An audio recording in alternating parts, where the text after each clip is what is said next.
2019 Netflix വഴി റിലീസായ American teen comedy romantic ഫിലിമാണ് the perfect date. Brooks, Celia Murph എന്നീ കഥാപാത്രങ്ങളിലൂടെയാണ് കഥ സഞ്ചരിക്കുന്നത്. ബ്രൂക്സ് ഹൈസ്കൂളിൽ പഠിക്കുന്ന ആളാണ്. ബ്രൂക്സിന്റെ ആഗ്രഹം സമ്പന്നനാവണമെന്നും ധാരാളം വില കൂടിയ വാഹനങ്ങൾ മേടിക്കണമെന്നെല്ലാമാണ്. ഇതുകൂടാതെ ഹൈസ്കൂൾ കഴിയുമ്പോൾ അമേരിക്കയിലെ സമ്പന്നരുടെ മക്കൾ പഠിക്കുന്ന യേൽ യൂണിവേഴ്സിറ്റിയിൽ പഠിക്കണമെന്ന ഒരാഗ്രഹം കൂടി ഉണ്ട്.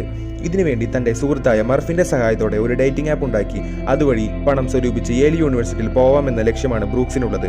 ബോയ്ഫ്രണ്ട് ഇല്ലാത്ത സ്ത്രീകളുടെ ബോയ്ഫ്രണ്ടായി അഭിനയിക്കുക എന്നതാണ് ഈ ഡേറ്റിംഗ് ആപ്പിന്റെ ലക്ഷ്യം. പിന്നീട് കഥയിലെ നായികയായ സീലിയയെ ബ്രൂക്സ് കണ്ടുമുട്ടുന്നതും തുടർന്ന് സീലിയയുടെ സുഹൃത്തിനെ ബ്രൂക്സിന് ഇഷ്ടമാവുന്നതും സീലിയ ഇഷ്ടപ്പെടുന്ന ആളെ സെറ്റാക്കാൻ ബ്രൂക്സ് സഹായിക്കുന്നതും എല്ലാമാണ്.